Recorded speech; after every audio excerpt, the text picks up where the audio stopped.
হরে কৃষ্ণ বন্ধুরা। তো আমরা অনেকেই জানি না রাস পূর্ণিমা আসলে কি, এর মাহাত্ম্যই বা কি। তো চলুন আজকে আপনাদের সাথে বলবো রাস পূর্ণিমা কবে, রাস পূর্ণিমার মাহাত্ম্য কি এবং রাস পূর্ণিমার দিন আমাদের করণীয় কি। আসছে আগামী 5 নভেম্বর রোজ বুধবার 2025 ভগবান শ্রীকৃষ্ণের সেই রাসলীলা উৎসব।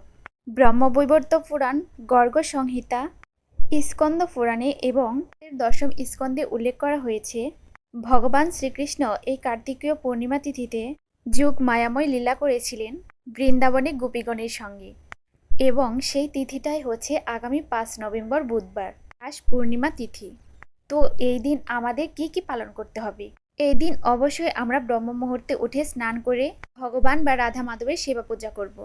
পরবর্তীতে আপনি ভগবানের জন্য মিষ্টান্ন রান্না করে দিতে পারেন। এই দিন বিশেষ করে ব্রাহ্মণদের বা ভক্তদের এবং ভগবানকে মিষ্টান্ন রান্না করে নিবেদন করার কথাও বলা হয়েছে। এর পরবর্তীতে আপনি ভগবানের উদ্দেশ্যে দীপদান করবেন।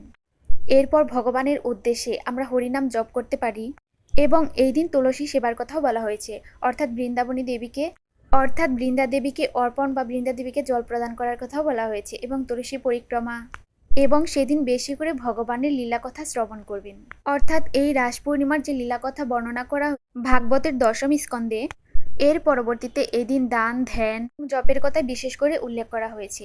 এই দিন চাইলে আপনি গীতা দান করতে পারেন, বস্ত্র দান করতে পারেন, দীপ দান করতে পারেন, অন্ন দান করতে পারেন। এবং এই রাস পূর্ণিমা পালন করার মাহাত্ম্যটা কি?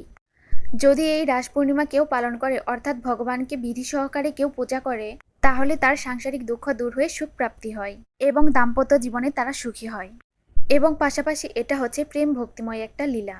তাই কেউ যদি এই রাস পূর্ণিমা বিধি সহকারে পালন করে, তাহলে তিনি ভগবান শ্রীকৃষ্ণের প্রেম ভক্তি লাভ করে এবং রাধা মাধবের বিশেষ কৃপা লাভ করে তাদের দাম্পত্য জীবন সুখ সমৃদ্ধিতে ভরে ওঠে।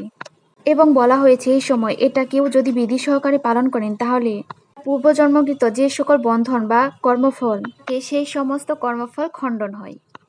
আপনারা সবাই রাস পূর্ণিমা তিথিটা বিধি সহকারে পালন করবেন এবং অপরকে উৎসাহিত করবেন। ধন্যবাদ সবাইকে। হরে কৃষ্ণ।